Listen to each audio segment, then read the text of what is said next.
Welcome. I am Therese Fortin Barnes, the head guru at Green Living Gurus, and I am here today with a very special friend of mine who I've known for a long time. I was trying to figure out how long I know you, Merril. I don't know if it's 10, 15, or 20 years, but it goes way back. And Sure my does. days of planning all of Jim Kelly's events, and hopefully we'll have those again soon. So Right.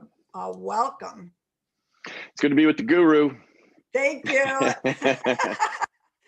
Well, Merril is used to play for the Pittsburgh Steelers. In 1987, he made his childhood dream a reality when he was drafted by the Pittsburgh Steelers, where he played until 1993 and led the team in rushing and receiving in 4 of his 5 years, setting a record in his 3rd year for receptions by a running back. Along with Franco Harris, he is one of the only 2 Steelers players to rush for more than 100 yards in back-to-back playoff games. He was the Steelers Iron Man of the Year 2 years in a row from 89 to 1990 and was named to the All-Madden team in 89. In 93, he went to Chicago as a free agent where he played for 1 year until he was forced to retire due to post-concussion syndrome.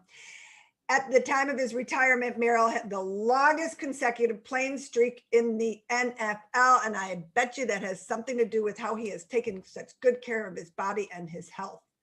Merril then joined the network of ESPN in 1995 as a football analyst and sideline reporter, where he quickly distinguished himself through his in-depth knowledge of the game and his strong relationships with coaches and players in the NFL.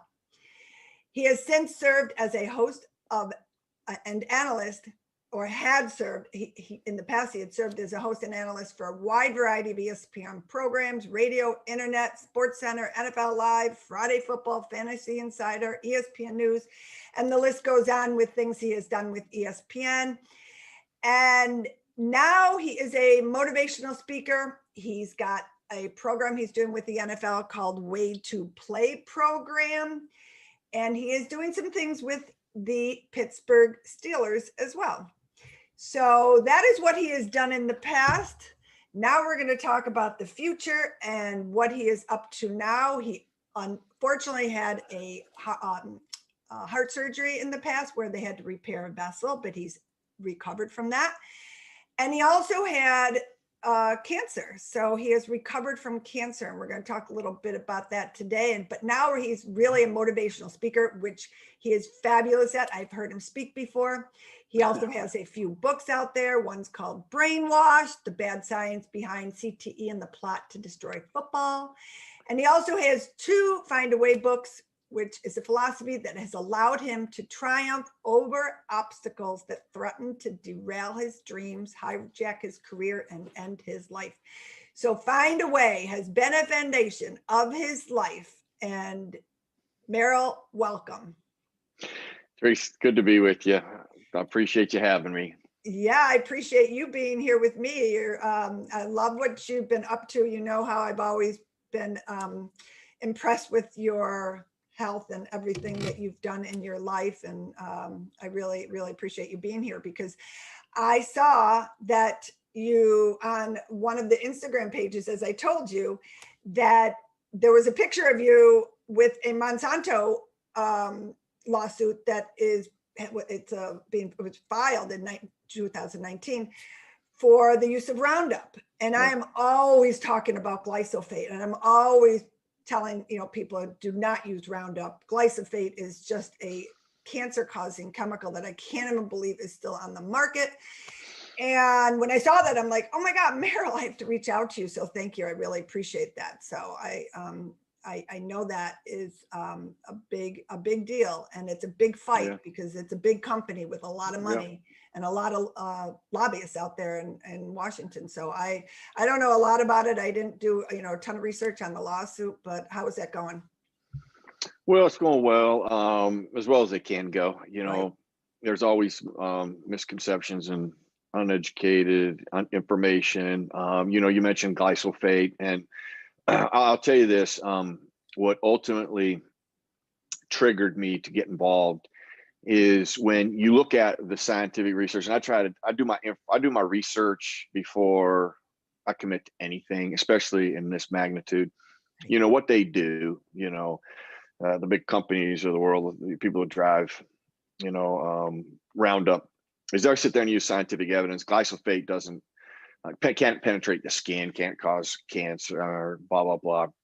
Well, when you put glysophate with other chemicals, that actually can happen. And that's scientific fact. And glysophate does cause large B cell non-Hodgkin's lymphoma, which is exactly what I had.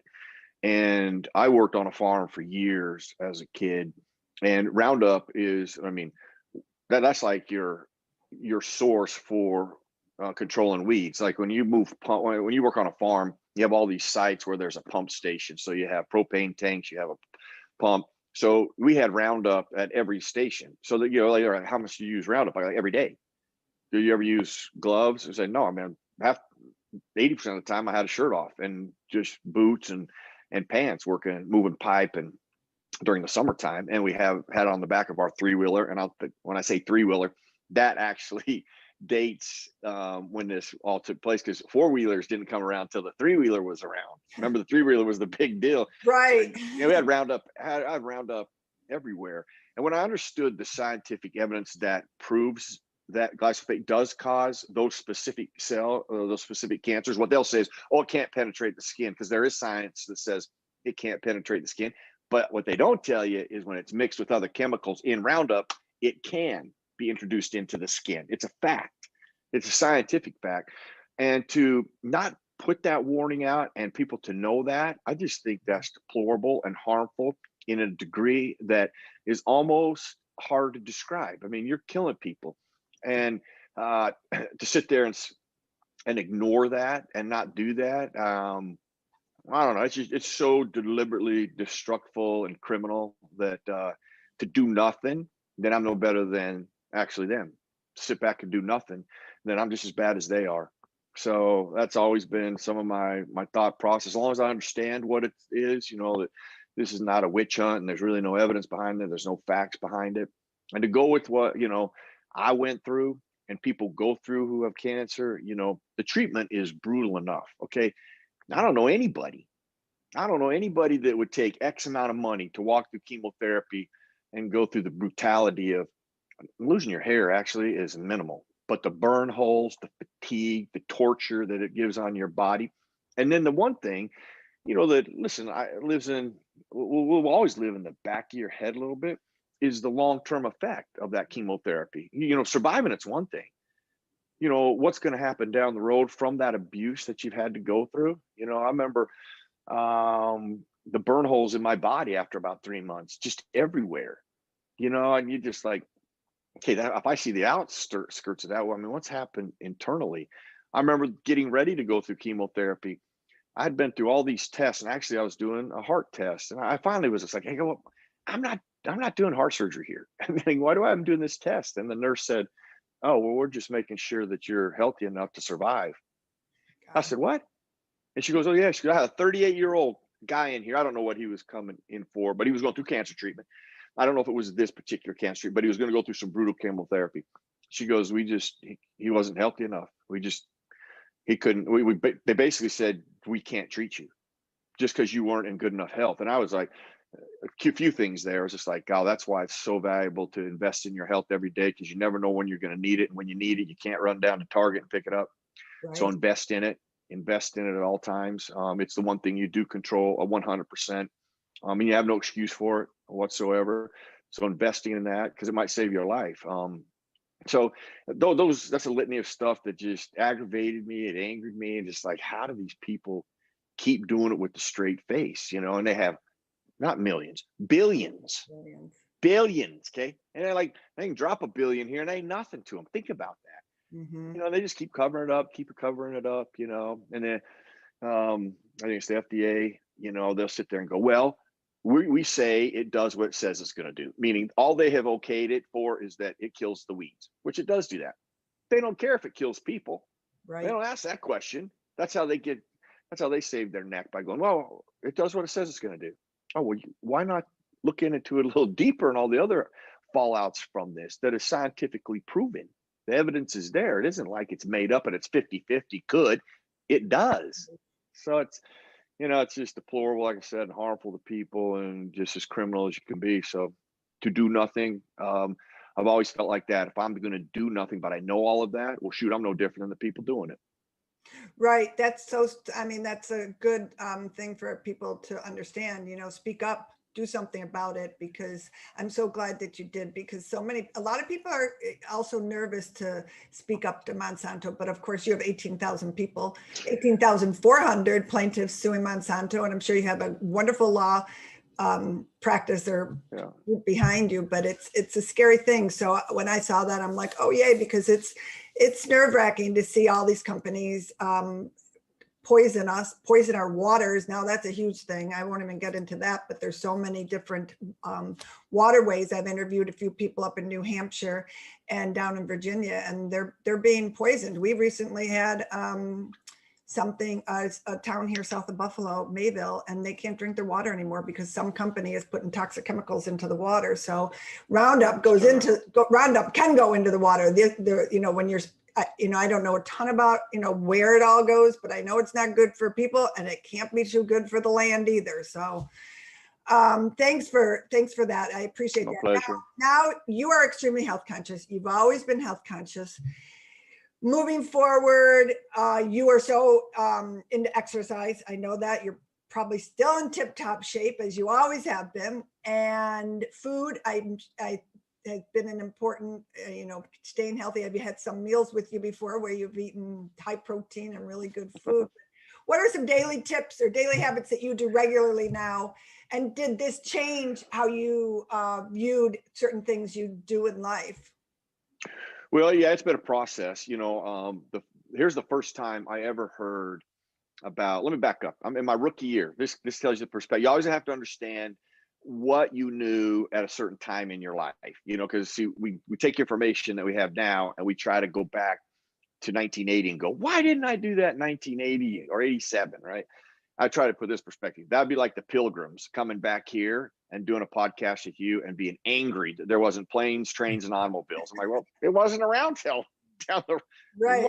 Being angry. I mean, okay, yeah, it'd been nice if you had that access and you didn't get to use it. Oh, I could see your anger, but that's hundreds of years down the road. That being said, if you go back to 1987, I remember my first dietary guidelines that I got from the national. I mean, when I was in the NFL, it wasn't from the NFL. It was what our team was talking about and how the word on how to get bigger and stronger. Pasta and potatoes. Consume as much pasta and potatoes. And so, listen, from my thinking, I'm like, well, pasta, potatoes, why not throw a banana split in there? All that will help, And it was actually John Kolb, who was one of the great Steeler players during the 70s, who became our strength and conditioning coach, that first brought my attention to. He's like, you got to avoid sugar. Sugar is really a toxic, nasty thing for you. So I had such respect for him. And listen, he was the kind of strength coach who he'd show you what he needed you to do before he asked you to do it. All right. So he's like, if I want to have your hands hold aside and work on our core, he'd do it first. So, I mean, the guy lived it, which I always respect the people that live it and have done it and experience it. So I start thinking, shoot, I'm gonna start doing that. I remember I go home and I look at what I've been doing. I mean, I got a glass of orange juice, I have a Captain Crunch, some toast. I mean, everything's sugar. Right. So I'm like, I'm gonna just go oatmeal, old-fashioned oatmeal. I'm gonna do some scrambled egg whites. I do that first breakfast, clean it all out. I had the worst headache I'd ever had. I couldn't wait to I was like, oh my gosh. So the process started there. I'm gonna just fast forward some 35 years, 27, almost 30 years later. Here is the focus that I do, all of that my lifestyle is now, because ultimately it's a lifestyle. I don't want to hear, as soon as I hear diet, I'm like, okay, wait a minute, you're gonna live like that forever? Oh no, I'll go back to, as soon as I lose 20 pounds. Okay, so you're gonna go right back to your lifestyle. Right. It's gonna bring you right back to where you are. Diets don't work. They've never worked. They will never, ever, ever work. Lifestyles do. So here's the foundation of my lifestyle. I avoid sugar at a high rate. I mean, 99% of what I consume, there's very little sugar in my. Doesn't mean I don't have a cookie or a piece of cake occasionally. I do. Doesn't mean I don't go to a Five Guys and have a hamburger. I do, although that's not sugar based. So focus is I really gauge I avoid is sugar like the plague. I focus everything around whole type of foods, some type of a whole protein, however you want to base that, a protein. And then you need carbs. Now, complex carbs are better than simple carbs because simple carbs are more like sugar. So complex carbs are another part of that. And those obviously are vegetable, any type of raw vegetable. So if you can think of building every meal, real small meals, I eat like 7 meals a day, so which is the second thing I do. I don't overeat at any one thing, which is the second issue that we have in the United States. Here's the one thing that we are the number one country in the entire world. I mean, nobody's even close to us. Obesity. We are the most obese country in the world. By 2030, 70% of Americans will be obese. In fact, I could send you a paper. I don't know if you have this when you do these podcasts, but there is back in, can't remember exactly, it was in the 80s.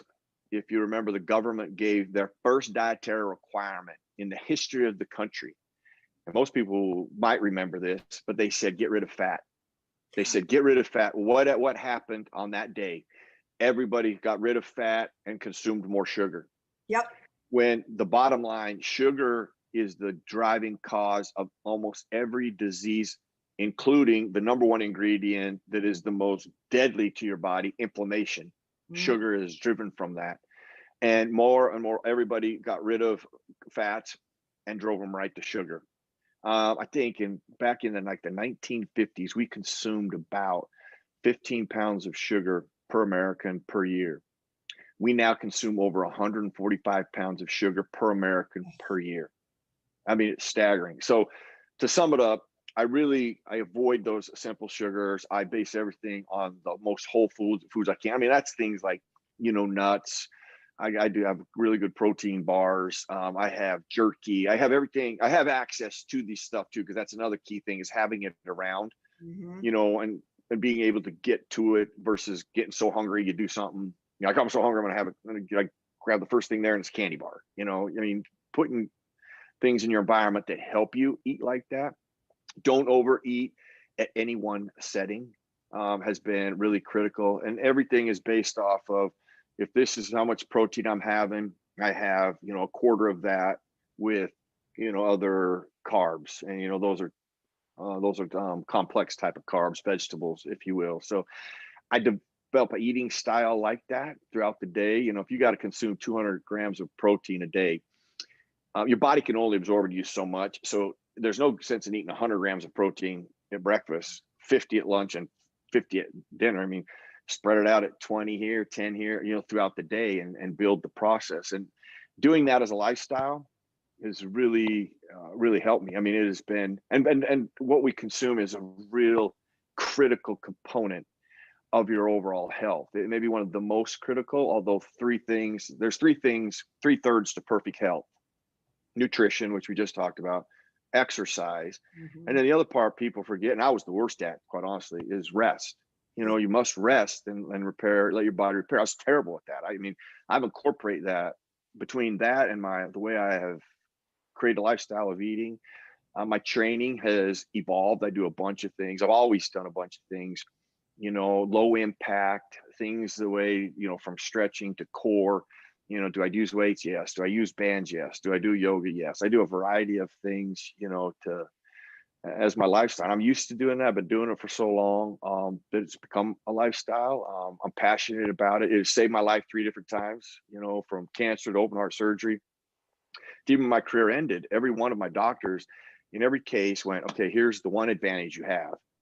You got excellent health, and that's the one thing you're going to bring to the party.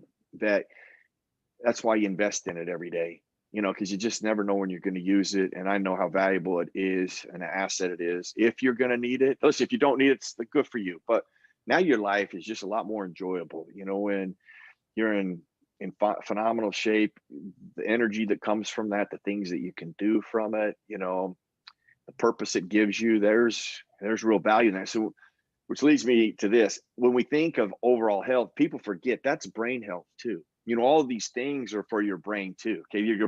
I had somebody go, well, your brain is really separate from your body. I'm like, what? No, it's not. There's not a trap door here where it shuts nutrition down and blood flow. Okay. Yeah. It's like, what is that? Is like, but it brought my attention. Like, people think like that. They don't think like, so if you're going to eat right and care for yourself and you're going to train and rest, that is all about here too. It's not just what you look at physically. It's, how you feel and the mental health of your body. And that's a vital component in that process. So, I'm addicted to it because I just know the joy of it. Every day I get up, I'm grateful to be able to walk across the room, walk in a shower. I mean, I'm like, money can't buy those things, and if they ever go away, money can't replace it, so you rob me of my health, I'm a done soul. You value it, and not enough people value their health and their mental health too. I did a blog post on mental health and how important it is for your overall being. And it is so, mental health has a stigma attached to it. Unfortunately, it's gotten a little better, but mental health is just as important as your overall health. And some people take care of their cars more than they take care of their own bodies. And You're right. Yeah. I love what you said, whatever, the outside of your body is just as important as the inside of your body. And it scares me, and that's why I'm doing what I'm doing. I don't know if you know my past, but I besides my event party planning side of me that you know me very well for, I went to college in the 80s to open up a health food store. And I didn't know that. Yeah, I grew up all organic. We never had pizza. We never had Burger King. And my mother cooked very healthy for us every day. I actually got kind of mocked for it a little bit. And I said, and we shopped at a little co-op. That's all we had. That had health food. And I decided I wanted to go to college. I got a major in business and a minor in health. I was going to come out and open up a supermarket. It was going to be a big health food store. And I became a party planner, and somebody stole my ideas. And now we all know what Whole Foods is all about, which was my model. That was my model. Wow. And I became a party planner. But throughout my whole life, I've been coaching people on the side and coaching on wellness. And my big thing is everything you talked about. I just love everything you said. Diets are just make me crazy when people do diets and they don't change their lifestyle. You have to make it change. You've got to make changes in your life. If you want to lose weight, you want to get healthier, you got to make a lifestyle change. That's so important. And you can do it slowly. I always tell people get overwhelmed and they want to lose 20 pounds in 2 weeks, right? You can't. You have to take it slowly and start by walking 20 minutes a day. Start by doing something small and take a step up to where, you will get there. And I think people get impatient. Yeah. Well, they'll give you something that, your listeners and people who watch this will help them, because you're right. It is overwhelming. You're spot on. When you ask somebody, I want to lose 20 pounds. And my next question is, how long do you think it took you to gain that 20? They're like, well, I stopped about 10 years ago. Okay. So it took you 10 to put it on and you want 10 days to get it off. Just think of that rationale. Okay. Right. Now it's not going to take you 10 years to get it off, but in a normal, constructive lifestyle shifting plan, you got to give yourself 6 months to a year. I mean, but that means you ain't gonna just drop it in 6 months. It'll start coming off, and then you're gonna get energy, and you're gonna see it, and you're gonna feel it, and then the momentum comes. But you have to create habits. You have to create different patterns in order to go that direction. But food, I think, is the hardest thing for people to go. I don't know what to eat, and what to avoid sugar. So I always give people this bit of counsel to help them. 3 has to beat 2. So here's the 3. When you're looking at a food, like say something on the box, everything has nutritional value to it, has everything spelled out, which everything should have that. You look at fat, protein, and fiber. You add that number up. And this number needs to be higher than these 2 over here, and that's carbs and sugar. And the reason for that is because one of the most dangerous things, it's an epidemic in this country. It's not just obesity, but what sugar, all of the obesity driven diseases that cause from sugar are immense. But the one that people identify with is diabetes 2. That's a self-inflicted disease by too much sugar. What happens is you're spiking your insulin all the time. And it's just like an engine. You jump in your car, you leave it in park, you hit gas, the pedal all the way to the floor all the time. So when that happens to your body, it's going to give out eventually. So you don't want to spike your glycemic index. Here's how you do it. The more you have of these three of the foods you're putting in you, your glycemic index doesn't spike. When you have a lot of carbs and sugar, it's like, when you're fat, protein, and fiber, it's mellow, it burns softer, it burns at the right rate. So you don't have that effect to your body. And then that lets you pick a better food for you, or what type of food you have, from, like a protein bar to really any type of food that you're looking at. If you can use that guideline, it'll help you make some better choices to start that lifestyle shift. That is such great advice. I love that.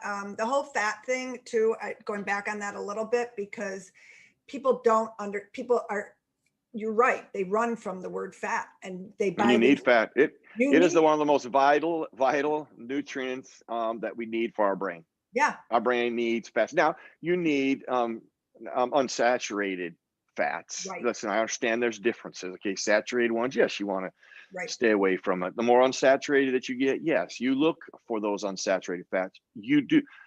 Here's the best way to put it. This is an absolute 100% fact, although everything I've shared with you is 100% fact. There is absolutely no nutritional requirement for sugar. There is none in any diet. Anybody says, well, you need to have X amount, they have lost their mind. There is only a limit. And I think that is, don't take this, because this is, I'm trying to remember what it is, but it's only like 2 tablespoons and it's like 2 teaspoons for a child. So just think, one Coke has 12. It has 55 grams of sugar. You go to Starbucks and get a Frappuccino, there's 80 grams of sugar in some of those things. Okay. That's 16 to 17. So you've just exceeded what limit they want you to have as far as sugar goes. Nobody sees that, but there is a nutritional requirement for fat. To keep your body healthy and your brain healthy, there is a requirement for that. There is a need for that. That is a demand for your body on a daily basis. I know when I see low-fat yogurt or low-fat milk, yogurt specifically, anything with low fat, they have to add sugar in because they're really taking out the flavor of what the yogurt is. It makes me insane. And so go back to what's up? Go back to what the government said, get rid of fats and what everybody do. Now you see low fat in people. That's why I use that guideline. Look for fat, fiber, protein. Look for that number. Where's that number? Then whatever number that is, this number has to equal it or be less than. And if it exceeds it, you're going to be in trouble. I mean, it's not really a good food.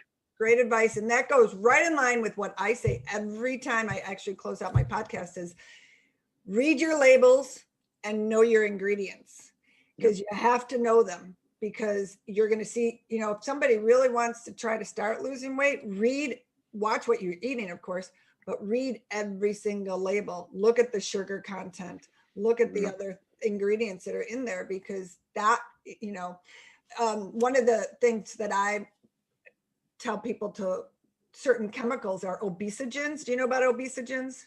Obesogens are chemicals that actually contribute to gaining weight.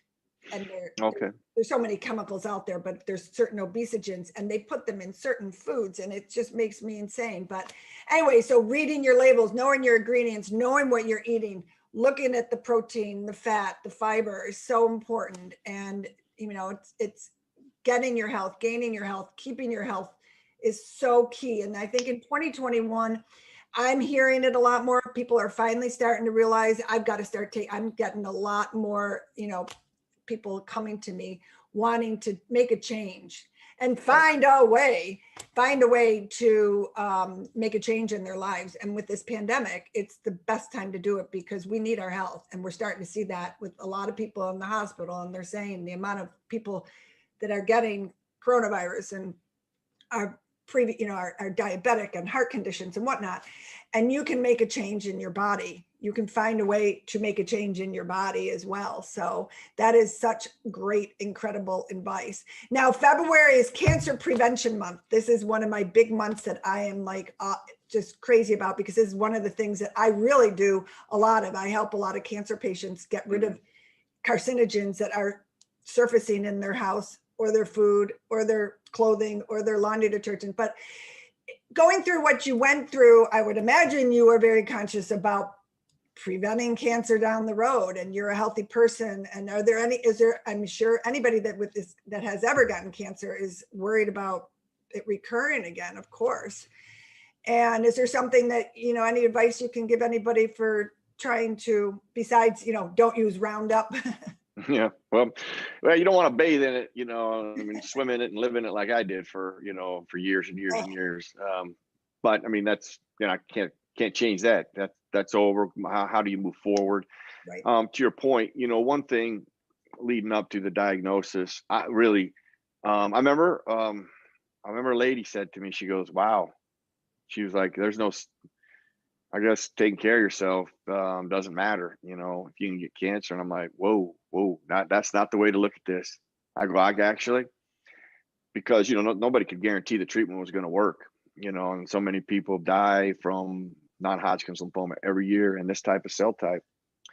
And I said, that is not the way you need to look at this. I go, because my health actually first drove me to find it earlier than maybe I would have. One, because I was invested in my health. Something wasn't right. I went to the doctor.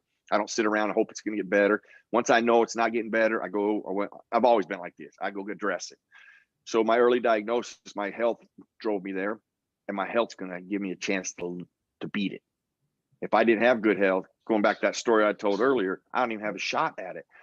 So that did, though, kind of take me back. I was like, geez, I have no history no family history with, cancer.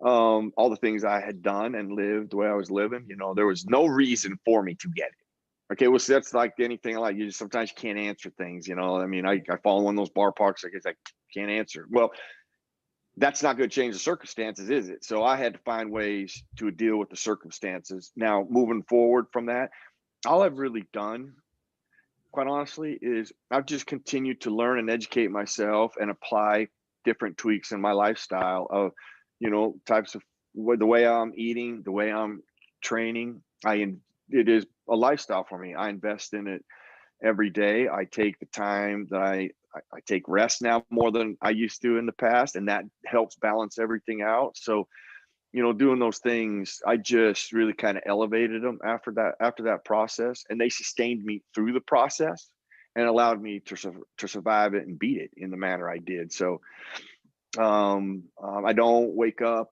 ever worried about it. I don't think about it twice. It robbed me for about a month. I call it the dark days of diagnosis. It robbed my life for about a month. I mean, it was horrifying. I'll be straight up with you. I don't have the words, and I'm not articulate enough to describe the dark days of those diagnoses. But once I got my head wrapped around the real facts of what I controlled, and I started to take the charge and attack it versus let it dictate to me, that's when it changed. And I've been in that mode ever since. I'm moving on. My last treatment, I walked out of there, I said, I'll never be back. I'll never be back. And that's my mindset. I burn inside when I say that. There's a sense of energy that comes from that. That is a conviction of how I take care of myself and the things that I've done pre and post of that. And thank goodness for the treatments. That's one thing I think I want to leave with people too with cancer. Okay, we focus on the scare, just how devastating it is. But there's so many things to your advantage. We're talking about one of them. That is your health. That is 100% you. Mm-hmm. The better you do that, the better chance you're going to have, of avoiding it or dealing with it if it were to happen. 2, there's amazing treatments now, especially in the blood cancer world. There's a lot of targeted therapies now where you're not having as brutal a treatment as you used to have in the past. So there's seriously impressive improved treatments that help the survival rates, and your success rates. So that's to advantage that you have too. And the other one that's on you, that's why you do annual exams and follow-ups and tests and go get looked at. The quicker you find something, advantage you, disadvantage whatever it might be coming your way. The later you find it, advantage that, disadvantage you. So 2 of those things you control. And the other one is the help that you're getting. So there's a lot of positive things that are in your control, that if you exercise every day in your lifestyle that you're talking, then you're not going to live in fear. You live in empowerment, and that's a much better way to live than, worried about stuff. Do things about it, be proactive in it, and take action in it. And you just feel so much better in your life and your journey. Your health is wealth, right? No, amen. That's right. Now, okay, moving forward, you have a few books I already mentioned, and you also have a lot of, or you do a lot of motivational speaking.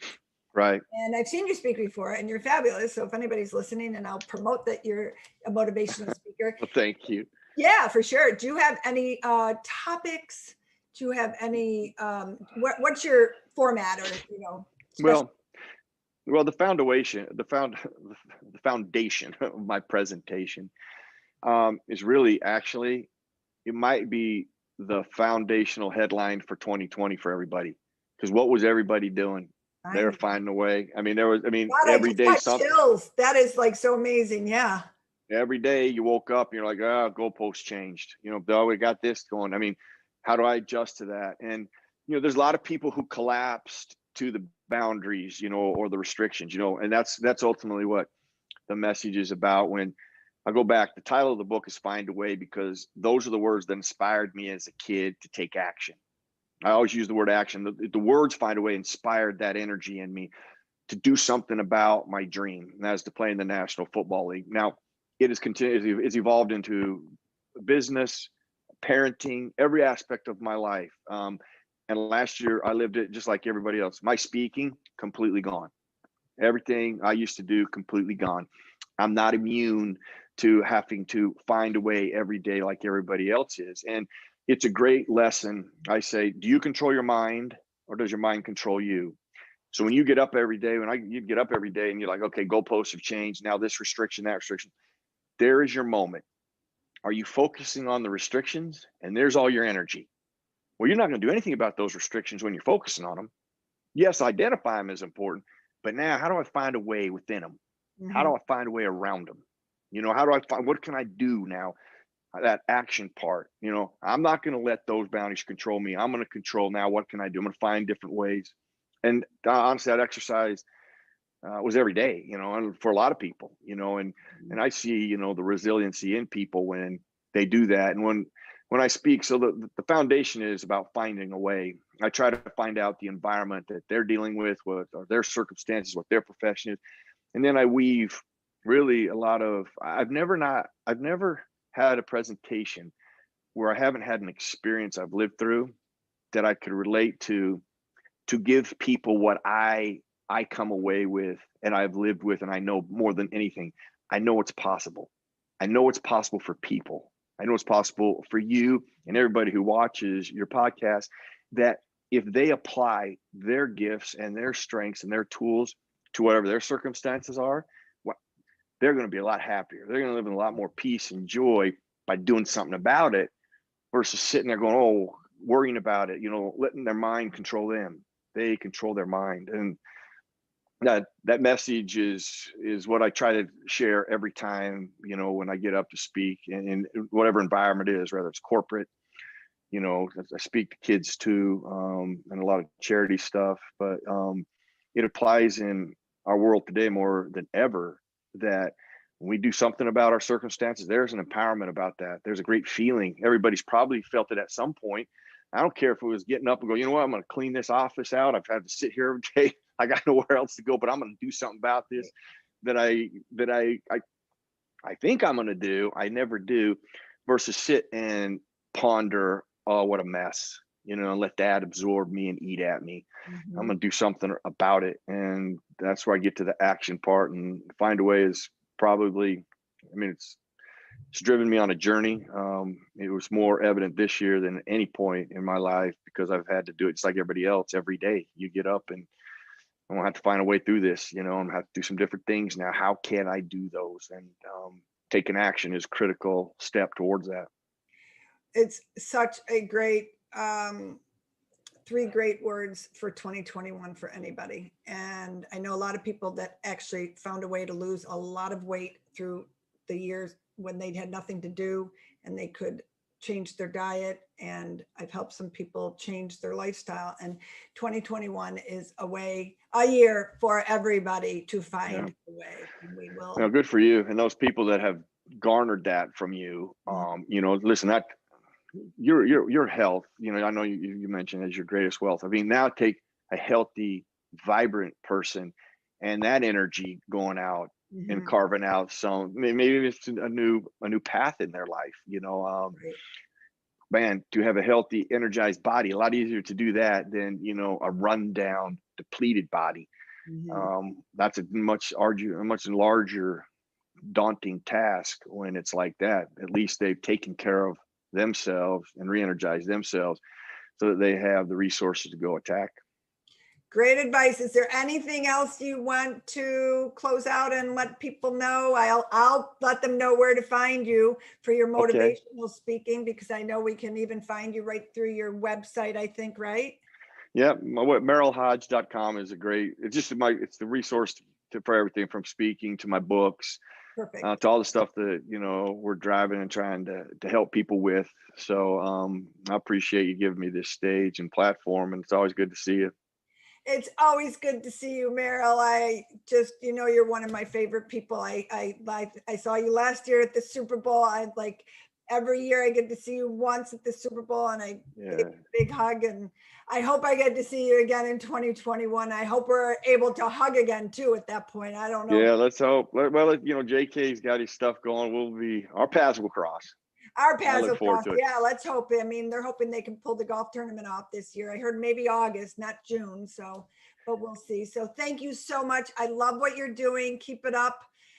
And I know the Steelers are playing in the NFL. I'm going to say go Bills, go Steelers too. But if our paths cross, it's going to be go Bills. It's okay. Listen, I always say, listen, you don't have everybody gets kind of like, they get uncomfortable. I'm a Bills fan or I'm a Steelers fan. But listen, there's a reason there's not one team in the NFL. You know how boring that would be? Right. I mean, come on, it's okay. I love passionate fans. There's no doubt the Bills fans. I've rolled into Buffalo. Yeah. Okay, we've rolled into Buffalo on a bus, and we all look around and go, "This is nuts, man. Yeah. This is nuts here." Because I played the Bills back in the day when JK was there, that Oh, team, and yeah. Bruce and all the guys. I mean, that they were every year. So and I'm sure that environment is back there, which I could not be happier. Because listen, when Bills are part of, the history of the NFL, the success of it, and when they're down, this is like Cleveland. As much as they're a rival, football's better when they're good. Totally. Football's better when Buffalo's good. Football's better when Cleveland's good. Who wants people to be a bad football team? Nobody wants that. You want good football teams. You want fans everywhere, and that's what makes it fun. Absolutely. I feel like we're America's team. We're red, white, and blue. America's team is back. Alice is I out. love it. America's team is Well, if the back. Steelers don't win it, I hope you guys do. That would be nothing. I mean, a couple years ago, I'd watched Josh Allen for a long time. Coming up and when he was in Wyoming, and putting a skill set to a person, you don't get to do that all the time on television. You just kind of skill set. You hear about the kid, you really don't know him. And I'm telling you, I walked away after I met him. I was like, God, I hope, because it was right after his rookie year. Like, if he can improve in these areas that he